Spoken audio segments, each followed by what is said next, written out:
8 তারিখে অনুষ্ঠিতব্য যেই 46তম বিসিএস এর রিটেন পরীক্ষার ডেট ছিল সেটা স্থগিত করা হয়েছে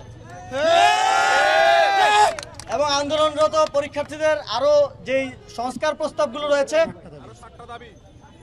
সরকারের একটা উচ্চ পর্যায়ের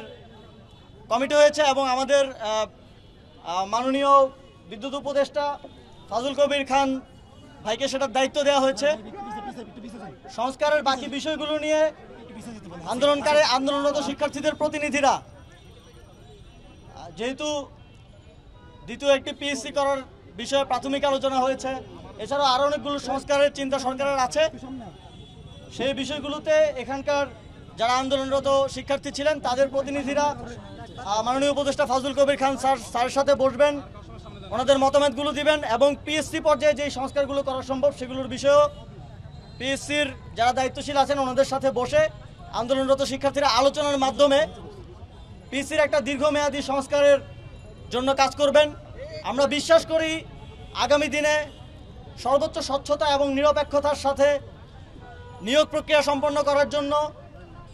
যথাযথ সংস্কারের মাধ্যমে এবং শিক্ষার্থীদেরকে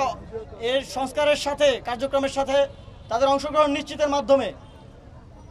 আগামী অন্তত যাতে আরও 20-30 বছর বাংলাদেশে এই যে নিয়োগের যে প্রক্রিয়া, যেই নিয়োগকে কেন্দ্র করে এই গণঅভ্যুত্থান, সেই নিয়োগের প্রক্রিয়া স্বচ্ছতা এবং নিরপেক্ষভাবে নিশ্চিত করা যাবে,